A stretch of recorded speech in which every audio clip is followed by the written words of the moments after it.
재판장에서 난동을 부린 김용현 전 장관의 변호인이 감치 집행을 피해 3개월간 잠적했다는 충격적인 보도입니다. 법의 맹점을 노린 이 뻔뻔한 법꾸라지는 휴대전화마저 꺼둔 채 은밀하게 숨어 유튜브로 사법부를 조롱하며 법원의 제재를 무력화했습니다. 정의를 수호해야 할 법의 대리인이 스스로 법치를 농락하는 참담한 촌극. 이어지는 영상에서 권 의원의 감치 집행 여부와 이 초유의 사태에 대해 낱낱이 파헤쳐 분석해드립니다. 이진관 재판관으로부터 감치를 선고받은 권우현 변호사에 대해 사실상 감치 집행이 어려워졌습니다. 집행 기한이 내일까지인데 김용현 전 장관 측인 권 변호사가 의뢰인 재판에서 자취를 감췄기 때문입니다. 재판장에게 해보자는 거냐고 말해서 추가 감치 선고까지 받은 거였는데 이렇게 법원 제재를 무력화한 겁니다. 김지윤 기자가 보도합니다. 김용현 전 국방부 장관의 변호인인 권우현 이하상 변호사는 지난해 11월 감치 명령을 받았습니다. 한덕수 전 국무총리 재판에서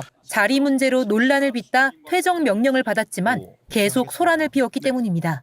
지금 하시면 감시합니다. 나가십시오. 말씀하시면 감시합니다. 자, 감시합니다. 두 변호사는 감치 15일을 선고받았는데 권우현 변호사는 감치 재판에서까지 재판부의 모욕적 발언을 해 감치 5일을 추가로 선고받았습니다. 네, 권모라는 자는 재판부를 향해서 해보자는 거냐, 공수처에서 봅시다. 이렇게 진술을 했습니다. 하지만 서울구치소가 인적사항이 확인되지 않는다며 수용을 거부하면서 두 사람은 풀려났고 이진관 재판장은 직접 법정에 나타나 이하상 변호사의 감치를 다시 집행했습니다. 당시 법정에 없어 감치를 피한 권우현 변호사는 이후 한 달 동안 김용현 전 장관 재판에서 자취를 감췄습니다. 법원은 이후 권 변호사의 소재 파악에 어려움을 겪은 것으로 파악됐습니다. 감치는 선고일로부터 3개월 안에 집행하게 되어 있어 내일이 집행 가능한 마지막 날입니다. 권 변호사는 집행기한 내 마지막 재판이 있는 오늘도 나타나지 않았는데 끝까지 감치를 피한 것으로 보입니다.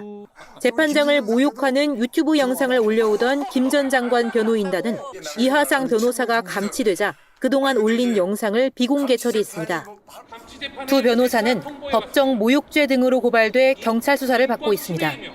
JTBC 김지윤입니다. 한겨레에서 단독으로 나온 소식인데요. 여러분, 지난번에 이진관 부장이 재판장에서 난동을 부렸던 이 김용현의 변호인 이하상 변호사와 권우현 변호사에 대해서 감치를 했는데 감치 결정이 이루어지고 난 다음에도 감치가 제대로 안 이루어졌었죠. 그들이 자신의 그러니까 신상과 관련된 정보를 주지 않아서. 그런데 나중에 이진관 부장이 직접 재판정으로 가서 김용현 변호를 마쳤던 이하상 변호사에 대해서 감치 집행을 해서 15일, 물론 먼저 그 완벽한 15일은 아닙니다만 어쨌든 15일에 감치 집행이 이루어진 거는 기억하시겠습니다. 그런데 그때 권우현 변호사는 법정에 나오지 않아서 그 감치 집행을 피했는데요. 우리들이 전부 다 결국 권우현 변호사도 쫓아가가지고 감치를 할 것이다라고 생각하지 않았습니까? 그랬는데 권우현 변호사에 대한 감치 15일은 이미 기간이 만료돼서 집행을 못하게 됐다라고 합니다. 와, 이게 무슨 얘기인가요? 실제 법원 조직법과 법정 등의 질서 유지를 위한 재판에 관한 규칙에 따르면 감치 집행은 선고가 내려진 날로부터 3개월 이내에 이루어져야 되는데 지난 19일자로 이미 집행 시한이 경과됐다는 겁니다. 왜냐하면 이 변호사들의 난동이 11월 19일에 이루어졌었고요. 그 당시 감치 명령이 이루어졌었는데 권 변호사와 달리 이 변호사에 대한 감치 명령은 지난번에 집행이 됐지만 권우현 변호사는 그때부터 종적이 묘연하고 도망 다녔나 봐요. 그래서 감치 집행이 이루어지지 않아서 그 15일에 집행할 수 있는 날짜는 지났고요. 그 이후에 사실은 권우현 변호사에 대해서는 또 한 번의 이 난동, 그러니까 감치와 관련된 재판을 받는 도중에 또 난동을 부렸다는 혐의로 5일이 추가적으로 더 감치 선고가 이루어졌는데 그건 아직 살아있답니다. 와, 이거 어떻게 봐야 됩니까? 굉장히 비겁한 자죠. 네. 자기가 그렇게 떳떳하게 판사를 조롱하고 비판을 할 정도의 사람이라 그러면 떳떳하게 나와야 되죠. 아니면 변호인을 그만두던가. 근데 재판에도 안 나와. 어디로 갔는지 종족도 없이 사라져버렸다고 얘기를 해. 그러니까 지금 이하상 변호사한테 물어봐도 이하상 변호사도 모르겠는데 왜 이렇게 얘기를 했다 그래요. 아, 그래요? 뭐 그 정도 상황이니 그러니까 종족을 감추고 어디로 가 있다 이렇게 볼 수 있는데 그거 그렇게 가기가 싫은가요? 자기가 물론 이제 자기가 검사는 아니지만 변호사로서 그 많은 사람들을 변호하고 또 어떤 경우에는 패소해서 그 사람들이 또 감옥에 가기도 하고 하는 것들을 많이 봤던 사람인데 자기 감치명령 15일 그거 피하겠다고 이렇게 구차한 행동들을 보여야 맞습니까? 그러면 차라리 뭐 윤석열이나 김용현 이런 사람들을 보호하겠다고 나서지를 말든가. 이게 뭐 하는 짓인지 모르겠어요. 지금 3월 4일까지 집행 가능한 감치가 5일 더 있다고 하거든요. 네. 그러니까 그 사이에라도 나와서 15일은 어떻게 도망갔다 하더라도 그냥 나머지 5일은 떳떳하게 받아라. 야. 최소한 그 정도는 해야 되지 않겠나요? 그래서 근데 이렇게 되면 이제 도망 다니고 이리저리 피해 다니면 결국에는 법원에서 그런 명령이 있었고 결정이 났어도 얼마든지 법을 피할 수 있다. 이걸 보여주는 거잖아요. 그래서 통상적으로는 감치가 법정 안에서 이루어지면 즉시 구치소로 보내는 그렇죠. 것 아닌가요? 네, 그렇죠. 근데 이 경우에는 이제 감치를 그 상태에서는 하지 못했던 거고, 그리고 바깥으로 빠져나갔을 때 이제 두 번째 문제인데, 이걸 그러면 감치 집행을 누가 해야 되느냐? 원래 재판장에 가서 합니다. 재판장이 하는데 그러면 일단 잡아와야 될 거 아니에요. 도망 다니고 있으면. 그러면 인신에 대해서 이렇게 체포를 해야 되는 거를 경찰이 하는 것인지 구치소가 하는 건지 아니면 법원에 있는 이제 뭐라고 합니까? 법원 사법경찰이라고 해야 됩니까? 이런 분들이 하는 거지. 그것도 잘 모르겠고요. 그러면 이도저도 아니고 도망가서 저렇게 한 3개월 정도 숨어버리면 이제 나는 자연인이다 뭐 이런 거 하고 오지 않았겠습니까? 그러면 이걸 일단 법을 개정해야 한다. 감치가 이루어질 경우에 집행하는 기간이 누구이고 며칠 동안 안 오면 거기에서 곱하기 한 100 정도 하는 겁니다. 그 열흘이 10일, 100일 정도 살도록 하면서 뭔가 개정을 통해서 오지 않으면 바로 조치가 되는 것.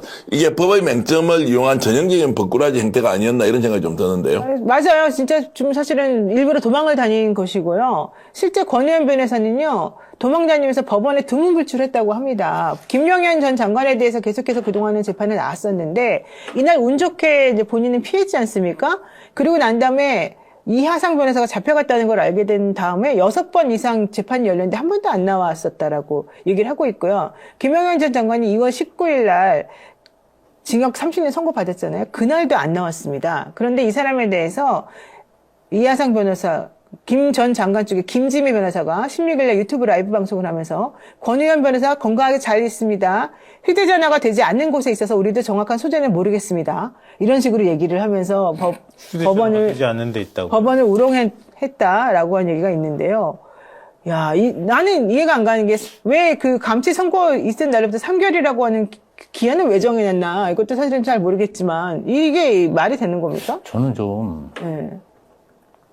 상식적인 부분으로 말씀드리면 이 변호사라는 직업이 그 법 테두리 내에서 어떤 재판의 하나의 구성원이잖아요. 네. 그러면 이 변호사가 지금 가만 보면은 감치만 문제가 아니라 이 감치가 된 이유가 재판정을 조롱해서 감치를 당한 거잖아요. 그렇죠. 재판정을 조롱을 해서 처벌을 받았는데 또 그 처벌을 피하기 위해서 또 한 번 재판정을 조롱한 꼴이 그렇죠. 되거든요. 네. 그러면 저는 대한변협과 변호사들은 어떻게 생각하냐 이거죠. 이게 정말 변호사의 어떤 전반적인 그러한 명예를 실추시킨 사건 아니겠습니까? 이런 사람을 변호사 자격을 줘도 되는 건가요? 이런 경우에는 저는 대한변호사협회에서 아주 단호하게 대응해야 되고요. 노영희 변호사님도 변호사님이시죠. 네. 이거 그냥 이대로 방치하면 됩니까? 그러니까 저도 사실 좀 놀라워요. 저도 사실 3개월 안에 안 하면은 그 기한이 만료된다는 걸 처음 알았는데, 사실은 좀 이런 식으로 법을 우롱하고, 이렇게 되는 게 조금 부끄러울 수밖에 없는 거죠. 그러니까 제도를 저렇게 악용할 것이라는 건 단 한 번도 생각을 못 했으니까 그 제도가 있었던 것이고, 감치를 하면 현장에서 좋지 않은 거, 좀 더 앞으로 가면 어떻게 법원에서 재판에 깽판을 치는 변호사가 어디 있습니까? 이런 것도 전례 없는 일이었으니까 이제 도망가면 지 산다는 거 알고 있었겠죠. 그래서 법을 조롱한다? 조롱 좀 약하지 않습니까? 법을 능멸하고 있는 그걸 자신은 자기를 홍보하는데 또 쓰잖아요. 네. 마치 정치범이 도망가서 양심수처럼 행동하는 이 행태에 대해서 제도적 보완이 제일 우선이다. 자, 그럼 감치 제도를 완전히 바꿔라라고 이제 하는 것을 말씀드릴 수밖에 없습니다. 근데 이거 잘 알기 때문에 이러는 것 같아요. 네. 제가 지금 이제 말씀하시는 사이에 찾아보니까 법원이 집행장을 발부하면 경찰이 소재를 파악해서 감치 집행을 할 수가 있다 그래요. 그렇죠. 구치소로 인계할 수 있거든요.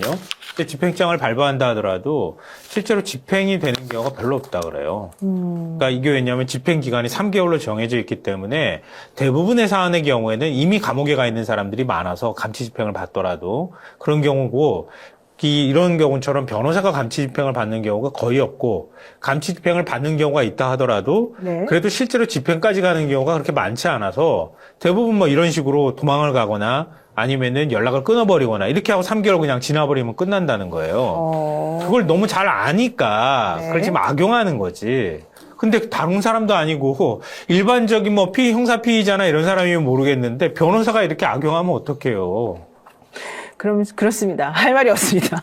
자, 어쨌든 저는 이 3개월 안에 뭐 어쩌고저쩌고 이 규정을 아예 바꿔버리는 게 더 낫지 않을까 이런 생각이 좀 듭니다만은, 권우현 변호사 승리를 축하한다고 해야 될까요? 아니면 이렇게 법의 맹점을 잘 이용하는 이런 근데 것을 해야 이제 될까요? 변호사가 이런 행태를 벌여서 감치를 당한 적이 거의 없기 때문에. 그래요, 맞아요. 예, 아마 이런 일이 있을 거고, 굉장히 비상식적인 행태를 이 권 변호사가 한 것인데, 저는 네. 좀 대한변협에서 이 부분은 좀 굉장히 좀 자세히 들여다보고, 이 변호사로서 정말 품위를 손상시키고 전체 변호사의 명예를 시출시킨 사건이잖아요. 좀 강력하게 대응했으면 좋겠습니다. 맞습니다. 우리 진격의 변호사들 두 명이죠. 이하상 변호사, 권우현 변호사. 진격의 변호사들이 이름이 너무 좋은데, 진격의 변호사들. 권우현 변호사에 대한 15일 감치 집행은 사실상 이제 불가능해졌다고 돼 있죠. 예, 이른바 일종의 공소시효가 지난 건가요? 이게 감치에 대한 규정이 우리가 기존에 알고 있었던 형 집행, 그러니까 형법상의 형 집행하고 좀 다르다라는 것을 저도 처음 알았고 아마 언론에서도 처음 접한 것 같습니다. 어제 한겨레 단독 보도로 좀 나왔는데요. 서울중앙지법이 김용현 전 국방부 장관 변호인이죠. 그 말씀하셨던 것처럼 권우현 변호사에 대해서 지난해 11월입니다. 11월 19일에 감치 이 선고가 된 이 상황이, 그 감치 선고가 19일자로 집행 시한이 경과했다, 이렇게 이야기를 했습니다. 그러니까 더 이상 이것을 집행할 수는 없다, 이렇게 이야기한 건데요. 규정을 찾아보니까 이렇더라고요. 그러니까 법원조직법과 법정 등 질서 유지를 위한 재판에 관한 규칙에 따라서 감치 집행은 선고 3개월 이내에 이루어져야 한다고 합니다. 3개월이 지났군요. 3개월이 딱 지났습니다. 예. 그 전에 어떻게, 그러니까 그 3개월 동안은 두문불출하고 재판이 안 나오고 그랬던 거죠. 그러니까 이것을 둘러싸고 역시 이 꼼수다 법기술자가 법 체계를 교란했다, 뭐 이런 비판들도 사실 지금 나오고 있는데요. 이하상 변호사는 잡혀 들어갔거든요. 이하상 변호사는 얼떨결에 재판부, 그러니까 실제로 본인이 재판에 출석을 하면서 감치 명령이 이지관 판사가 직접 집행을 하면서 잡혀 들어갔고요. 지금 이 권 변호사 같은 경우에는 행방이 묘연합니다. 행방이 묘연합니다. 어디 있는 거죠? 그러니까 이게 사실은 그 본인이 어디 있다 아니다라고 하는 게 또 유튜브를 통해서 알려졌습니다. 이게 제가 이제 이 변호사들 이야기하면서 이 유튜브 비즈니스다 이거는 이렇게 말씀을 드린 적도 있는데, 유튜브에서 이런 이야기를 그 동료 변호사가 이것도 이제 김 전 장관 변호인들인데요, 이런 이야기를 했는데, 건강하게 잘 있다. 잘 있다 이렇게 얘기하면서 휴대전화가 되지 않는 곳에 있어서 우리도 정확한 수치를 파악할 수 없다 이렇게 얘기했는데, 휴대전화가 되지 않는 곳이 어딘가요? 독도도 다 될 텐데. 그러니까 이게 저는 이 말이 안 되는 게요. 휴대전화가 되지 않는 곳이 있다. 이거는 휴대전화를 안 갖고 있는 거겠죠. 위치 추적이나 뭐 그런 거. 맞습니다. 그러니까 이게 그 두 가지로 해석될 수 있는데요. 본인 그 사람한테 연락이 되지 않는다라고도 해석이 될 수 있고요. 아니면 해외로 나간 것으로 볼 수도 있죠. 해외? 네. 이거는 감치 집행은 물론 이제 알아봐야겠습니다만 감치 집행은 해외로 나가지 못하게 하는 그런 수단이 될 수 있을지 없을지, 만약에 그것이 아니라면 해외로 나갈 수 있다가 감치가 다 지난 다음에 들어올 수도 있는 거죠. 사실 이렇게까지 본다면 이거는 해외까지는 잘 모르겠습니다. 네, 어쨌거나 잘못하면 공항에서 잡히는 수가 있기 때문에. 법은 완벽하지 않네요. 예. 이렇게 보면 정말 이런 식으로 그것도 가장 중요한 재판에 임하고 있는 변호인들이 법기술을 써도 되는 것인가, 이런 생각도 사실 듭니다. 댓글 중에 박진영이 합리적 평론을 응원합니다. 아마 법외국제 관련 논평이었던 것 같은데 벽진영 평론가님 항상 응원합니다. 아마 이분들은 법외국제를 지지하는 쪽 분들인 것 같은 느낌이 듭니다. 예. 아 그리고 한 가지만 더 말씀을 드리면요. 그러면 이 감치 집행이 끝났느냐? 아닙니다. 이 다음에 또 할 수 있어요? 권우현 변호사가 추가로 5일 감치가 돼 있어요. 다른 건으로 또 이제 다른 건으로요. 그러니까 이게 뭐냐면은 실제로 감치 재판 현장에서 그러니까 11월 19일 감치 재판 현장에서 재판부를 향해서 해보자는 거냐 막 이렇게 하면서 소란이 한번 벌어졌었거든요. 그래서 그때 당시에 5일 감치 추가한다라고 이야기를 했습니다. 그건 시한이 언제까지? 다음 달 4일까지. 이것도 며칠 안 다음 남았네요. 달 4일이면 다음 주 수요일까지네. 예. 그러면 며칠만 더 숨어 있으면 되는 거잖아요. 휴대전화 안 되는 곳에서 며칠 더 숨어 있을 것으로 보입니다. 사실 이것을 둘러싸고 이제 그 여론에서도 비판이 당연히 있으니까 중앙지법 쪽에서도 좀 난감한 표현을 합니다. 그러니까 이렇게 얘기했습니다. 감치 절차에 대한 규정 등이 명확하게 구비되어 있지 않다. 이렇게 얘기를 했고 특히 대상자에 대한 소작 파악이 안 되고 있다. 지금 집엔 자택엔 없을 테고. 예. 최대한 노력은 해보겠다라고 이야기하는데 이 이면에는 지금 이 권 변호사가 휴대전화가 안 되고 있는 곳에서 계속 4일까지 버틸 것으로. 자기는 연락을 받은 바 없다. 뭐 그러려고 하는 거겠죠. 예, 그래서 가장 안전한 방법은 말씀드렸지만 해외에 나가 있는 그런 방법이 될 수 있겠죠. 근데 요걸 생각하면 뭐냐 감치되어 있는 것도 아주 편할 것 같은데. 지금 사실상 감시돼 있는 거 아닙니까? 네네네. 실상. 예, 그리고 이하상 변호사 같은 경우에는 그 감치로 또한 유튜브에 나와서 네네. 본인이 이제 그걸 말하자면 구국의 결단이었다거나 구국의 그렇죠. 행동으로 네, 지금 네. 포장을 하고 있는 정치적 탄압이었다. 그렇죠. 정치적 탄압이었다. 이렇게 가고 있는 상황이기 때문에 어찌 보면 또 비즈니스 측면에서는 감치 또한 또 뭐 그렇게 판단할 수도 있을 것 같습니다. 어쨌거나 지금 상황은 휴대전화가 안 되는 곳에서 피하고 있는 그런 꼼수를 부리고 있는 근데 거죠. 감치된다고 해서 영치금 받고 이러지는 않죠. 그렇죠. 예, 지금 상황은 그런 것 같습니다. 예. 댓글에 해외도 휴대전화 다 된다고. 그렇죠. 로밍을 하면 되겠죠. 예. 그리고 댓글에 또 카메라 앞에서는 당당하더니 비겁하다. 뭐 그런 이야기 했네요.